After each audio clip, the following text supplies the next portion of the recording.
Hi, friends. This is Raj again from Christ's Words First Ministries, which I founded with the express purpose to teach Christ's words before everybody else in the New Testament because He's our Lord, He's our Savior, and He's the one who died on the cross and set the terms of salvation, which read nothing like what is being taught in the churches, which is saved by grace alone, through faith alone, in Christ alone, which is the sola fide doctrine. Henry, sola fide doctrine, please. Now, this doctrine does not hold good with Jesus, who never even mentioned the word grace in his entire ministry. Forget saved by grace through faith. He was a prophet, the last one. He was from the Lord, his son, son of God, the face of God. He could have never taught what the prophets didn't teach, what Father God didn't teach. He taught us, though, to fulfill the law of God.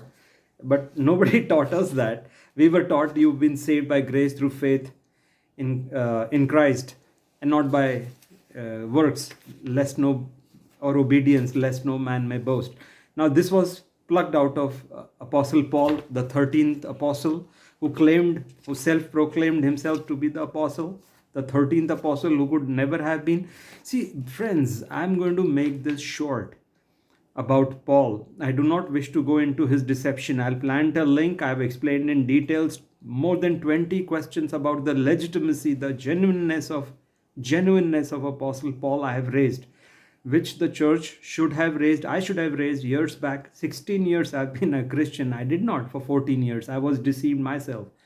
When I realized how deep this deception was, why did Paul deceive? With the express purpose to destroy whatever Christ had taught and whatever Father God had taught, whatever the prophets had taught, he had come to destroy. With the blessings of his Lord, the devil. And he succeeded. Paul succeeded in a huge way, and that is what we're going to examine today. How we, the churches, became the synagogue of Satan. Why? Why am I saying this huge statement? I am also calling myself a church because I've been to the church for 16 years and I've been deceived. And so have you been likely. This this statement, or rather this description, synagogue of Satan, comes from the Lord himself in Revelation in future times when he's furious with some of the churches for now we know what we are doing.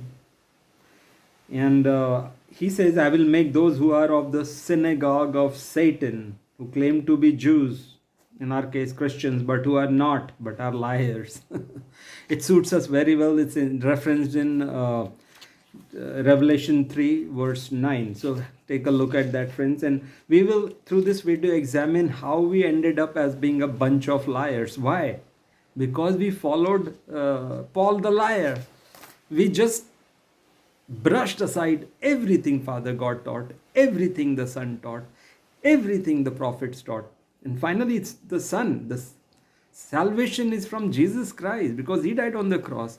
We should have examined what he was teaching. Let us go and let us rather examine everything of Christ that was destroyed. All his teachings. We don't have to keep even one of them. Did you realize?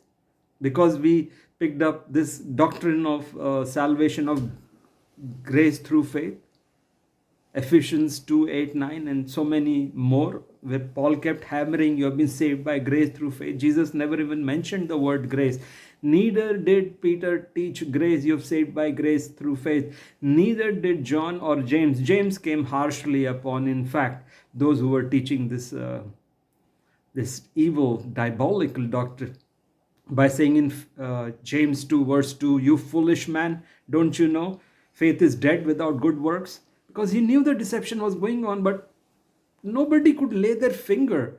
It required intensive, extensive study, friends. I've been devoting day and night to expose this false apostle Paul with the single purpose, objective, that we study and implement Jesus Christ our Lord. Paul is not our Lord. We are not Paulians. He found his way in the Bible through a diabolical conspiracy. He entered the 13th apostle who could never have been. Check Revelation 21:14. Henry, 21:14, please, Revelation. It clearly says there will be 12 foundations in the New Jerusalem. when all ends and the New Jerusalem comes down from heaven, in Revelation, in book, there are names of 12 apostles only. And Matthias was elected in the presence of Christ Jesus. Check out Acts.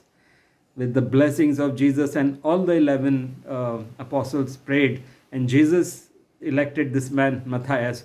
So he was the 12th one who replaced Judas. Question is, who's this 13th apostle? Paul. Where did he come from? Is he mentioned anywhere by Jesus? Before crucifixion, after crucifixion, that is after resurrection, or in the future times? He doesn't mention Paul. In fact, he he commends his church, Revelation 2 verse 2, for exposing false apostles. That false apostle was Paul.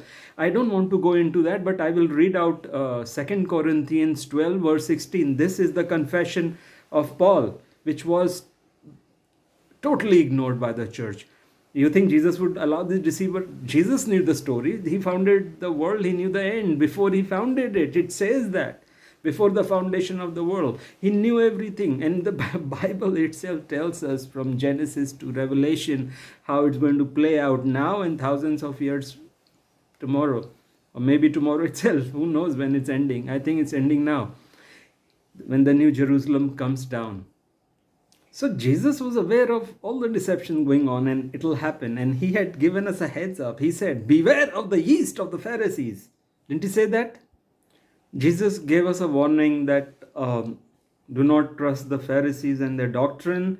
And they were his greatest enemies. They carried 7 of his curses, his choicest curses. He never cursed. Jesus, he blessed. But these were the guys he cursed. This man, Paul, was Saul the Pharisee. He was a Pharisee. He was here to take revenge. That's how he infiltrated the Bible, through deception. And again, Henry, let us have 2 Corinthians 12 verse 16, which spells out. Jesus knew the story. He made this man barf out his confession so that we are without excuse. On the last day, we cannot argue with Jesus Christ. Lord, why are you condemning us? Because we thought this man is from you. Then Jesus will point out to you and me. Son or daughter, didn't you read this? Since you picked up all from Paul, didn't you read this verse? Paul says very clearly, I don't know how the churches missed out. Why didn't they teach this if they had to teach again and again? We have been saved by grace through faith alone, in Christ alone, all that sola fide doctrine, which is doctrine of deception, doctrine of devil, which has converted us into a synagogue of devil because we have wiped out Christ's teachings. And you will go through. This is a hard-hitting sermon, friends. I give you a heads up. If you do not wish to see it, please, I request you to shut this and leave. But if the ones who want to know the truth, how we were deceived, stay on, guys. Let me read out 2 Corinthians 12 verse 16, and this is, I'm reading from NASB, New American Standard Bible, and this is Paul saying, and this will be used against us on the last day. Write it down somewhere, friends. We cannot rely on this excuse. Oh Lord, I didn't know this man was deceiving. Paul says in 2 Corinthians 12 verse 2, be that as it may. Henry, please put this down in bold, and the illustration I'm provided of Paul, put that and edit this part, please. Be that as it may, I did not burden you with myself. Nevertheless, crafty fellow that I am, I took you in by deception. So Paul is saying very clearly, the crafty fellow that I am, I took you in by deception. Who's you, church? Now, do we have any excuse, guys? When we relied on his the doctrines which the churches teaches, saved by grace alone, through faith alone, in Christ alone, has been taken out of Paul's teaching, who is the new Jesus of our church. Go to any church, and I will bet that 80 out of 100 or 90% chances are if they are teaching New Testament, it will be Paul. Nobody questioned this? Should have, right? Okay, let's move on now. This is over. I don't want to go on and on with Paul. He was a deceiver. Check out the link here, and it takes you to the video which gives you a detailed 20-30 questions about the legitimacy of this apostle. And then You will understand what happened, brothers. But keeping this in mind, let us now go quickly and see how this doctrine, sola fide, doctrine of saved by grace alone, through faith alone, in Christ alone, has destroyed everything Father God taught and Son Christ Jesus, who our dear Lord. It has destroyed everything they taught, because we don't have to keep one of them, because we are already saved by grace through faith. Whether you keep them, those commandments or teachings, whether you implement them or throw them into the gutter or garbage can or the trash can of your house, still okay. You're still saved. Ask your pastor, teacher, I observe none of the commandments of the Lord, God or Christ. Am I saved? He or she will probably say, yes, of course. Nobody can snatch your salvation. Once saved is always saved. And comes into play the great devil's doctrine of deception. D. Why did Paul and devil do this? Who's their enemy? God. Can they defeat God? No. They are destined to be dumped into hell on the last day, says Revelation. Throughout the Bible, he and his angels, what best could they do? Deceive the children of God, right?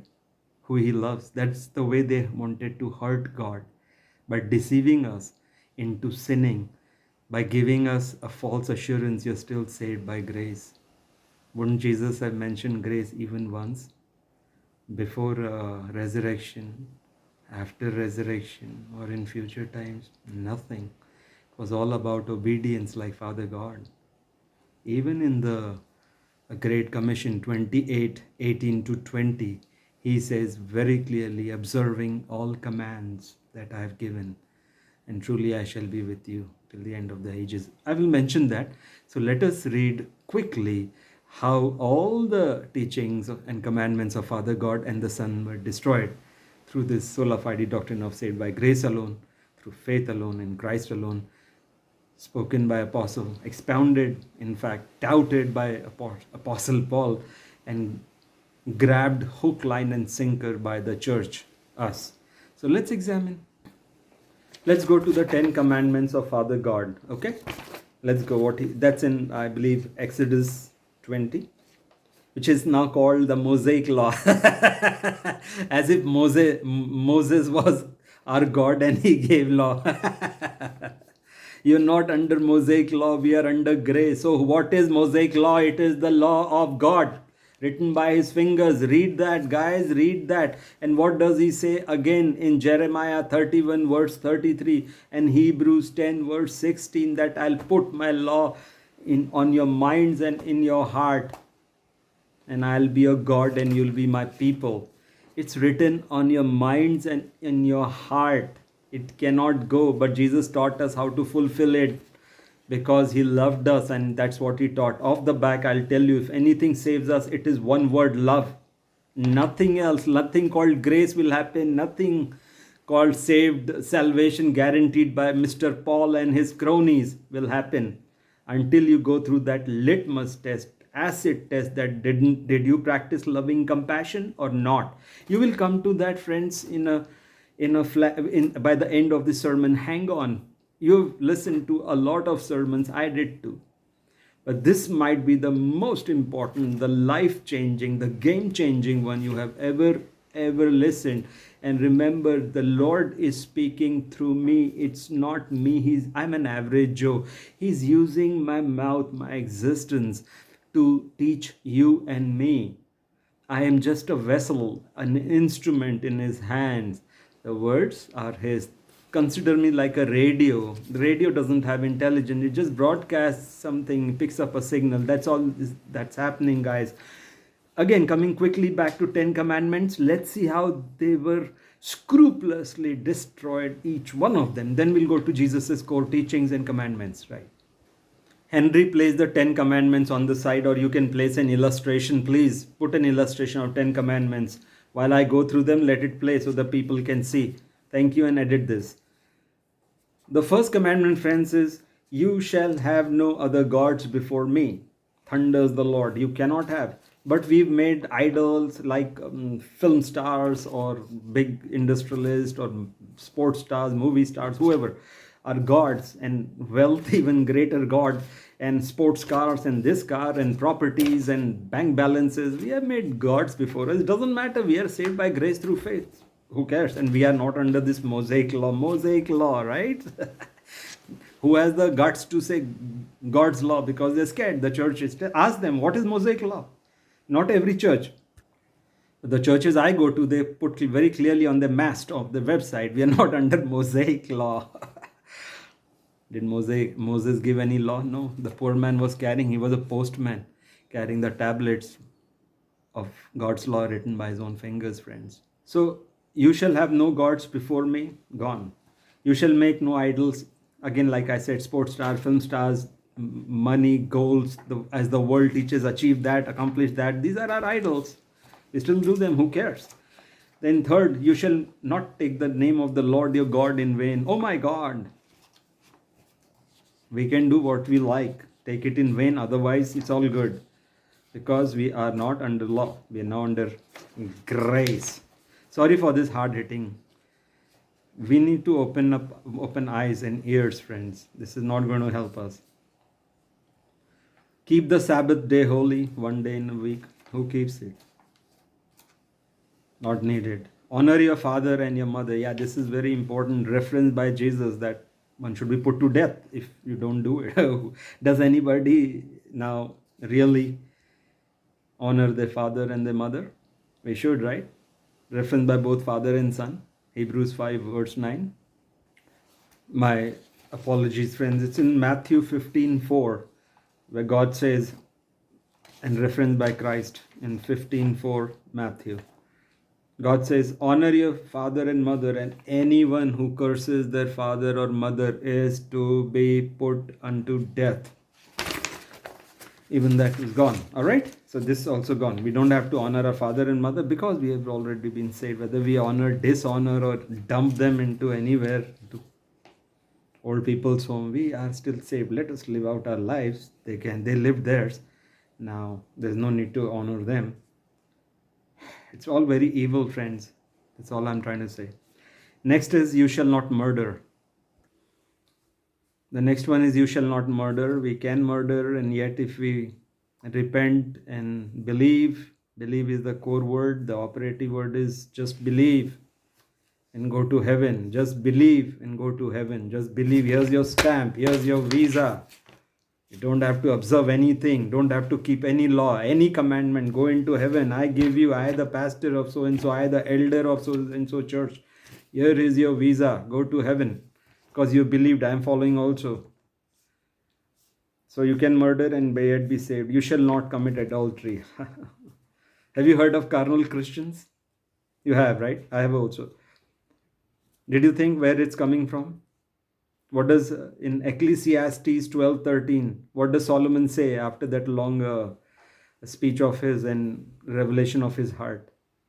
He had also made boo-boos, but in his moments of realization, he said something which should shake us up. He concludes Ecclesiastes teaching. It means teacher's teachings.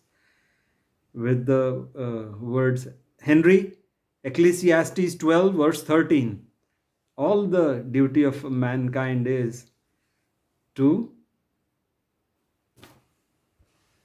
he says, he wraps up his teaching with these, which are the essence of Bible in many ways. He says this, Solomon, the wisest man whose wisdom was granted by Father God himself. Now that all has been heard, here is the conclusion of the matter. You can say this is the conclusion of Bible's teachings. Fear God first and keep his commandments. For this is the duty of all mankind.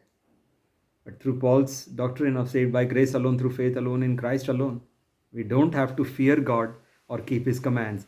This has led to carnal Christians being born. They have no fear. They don't need to fear. They are already citizens of heaven. And this is guaranteed to them by the churches. So they can do what they like. The moment the law is gone from our minds, the moment that whip of God is gone, what do? We sin. Why? We are sinners by nature. Connect the dots, friends. This is also gone. So we can do adultery and yet we are saved. You shall not steal is the eighth one. Yes, we can steal, and many of us, brothers and sisters in Christ, have no fear of God. So we do a lot of stuff, good, bad, and ugly, and one of them is stealing, and yet we are saved. You shall not bear false witness against your neighbor means you shall not lie, give false testimonies. We can.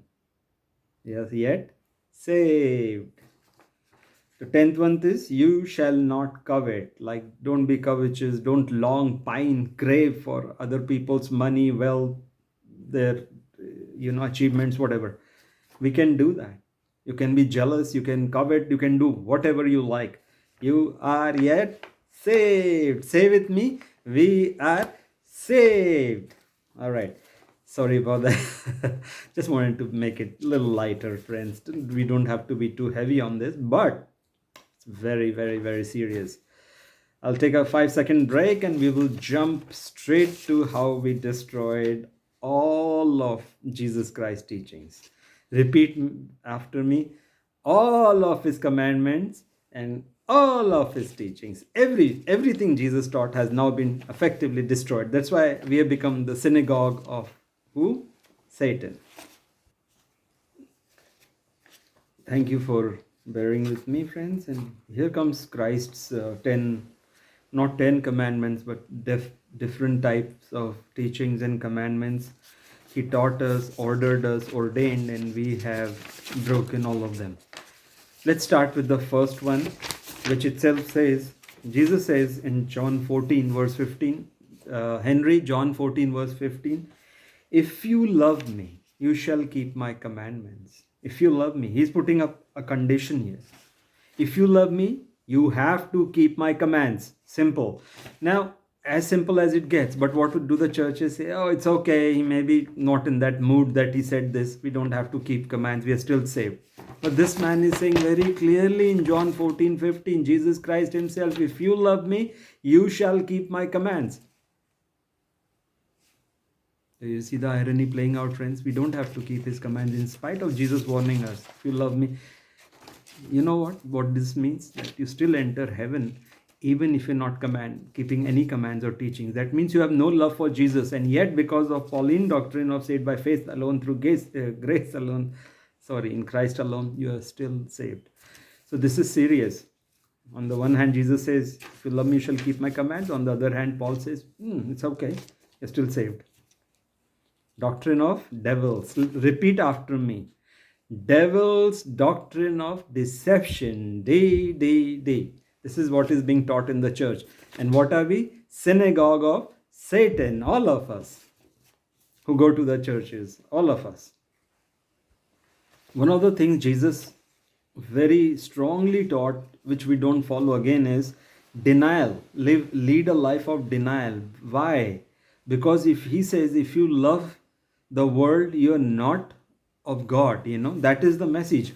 Where does he say deny your flesh? You must deny and follow me. It's everywhere in the 4 Gospels. By the way, I will read out Matthew 10:38, and let's see what Matthew 10:38 teaches us, friends. Let me read it out to you. Whoever does not take up their cross and follow me is not worthy of me. Jesus is putting a strict condition that you're not worthy of being called my disciple, and you have nothing to do with me unless you pick up your cross. Cross of what? Righteousness. What is righteousness? Doing the right thing right away. Very simple. 5th grader understands. Whoever does not take up their cross and follow me is not worthy of me. That's very clearly written. So it was a life of denial, which is, again, we live in denial, but we won't deny ourselves, right?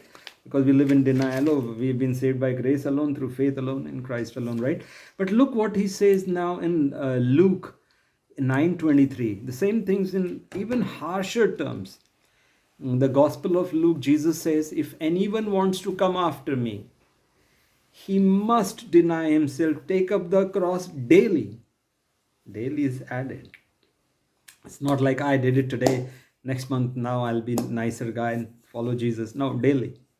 It's going to be a hard walk, guys. It's going to be a walk like Jesus did to his cross. That's how life we will have here. If you want an eternal life, which is trillions, zillions, unending years, You have to spend some hard time here. But even in those moments when you deny your flesh, stay away from sin. Turn. What does denying the flesh? It's desires, sinful desires. Don't satiate yourself. Deny yourself and follow the Lord. As simple as that. And even in that, you will start loving your, obedience. Because so great is His blessings when you choose to obey. All His blessings come upon you. Mind my word. Do it, friends. Try. Next, we will, what Jesus taught, I will read out. Let your light shine. He wants us to let our lights shine. That's in Matthew 15:16. Matthew 15:16. Let your light so shine before men that they may see your good works. Again, Jesus is pointing at works. And glorify your Father which is in heaven. So through our good works, the people will see and they come to, who is this guy? Who's this lady? I want to be like you. How are you? What makes you be such a good person? Good works. What is it inspiring you? So we lead more to Jesus that way. But here, be the worst man on earth and you're still saved, right? Let's go to the third one, friends. Honor God's law. Now this is very important. Friends, I'm going to read out Matthew 5:17-18, where Jesus says very, very clearly, yet don't think I've come to abolish, get rid of the law, but I've not come to abolish, but to fulfill it. He says that in Matthew 5:17, and Matthew 5:18 is where he completely demolishes this doctrine of saved by grace through faith alone in Christ alone. The doctrine of sola fide taught in the churches was demolished by Jesus in Matthew 5:18. Let's read that together. I will read both Matthew 5:17 and 18. They are joined together so we'll understand the gravity and the deception that took place. Jesus, and why we are still under the law as I speak to you. Remember that and say after me, we are under the law. It cannot go anywhere. It's on my mind and on my heart, planted by who, written by whom? By Father God Himself. And this is exactly what the Son of God, Jesus Christ, says in what? Matthew 5:17 verse 18. Henry, write that down word for word. Thank you. Do not think, says Jesus, that I have come to abolish the law or the prophets. Both are standing, friends. I have not come to abolish them, but to fulfill them. And then he warns, for truly I tell you, he knew what's going on in the minds of people. They wanted the law to go. So he says, for truly I tell you guys, until heaven and earth disappear, not the smallest letter, not the least stroke of a pen will by any means disappear from the law until everything is accomplished. You know what he's saying, friends? In Matthew 5:18, the universe can crash and burn and disappear and be destroyed, but not the least part of law can go. Do you want more somebody else to testify to this truth? Can there be a greater guarantee than Jesus Himself? A confirmation than Christ Himself saying the law cannot go? The universe has to go first. Why? Because it's from Father God, written on our hearts and mind. There you go. Now you know it. This doctrine was devil's doctrine of deception. Tell me, D. Repeat after me. D. Devil's doctrine of deception. Taught where? In our churches.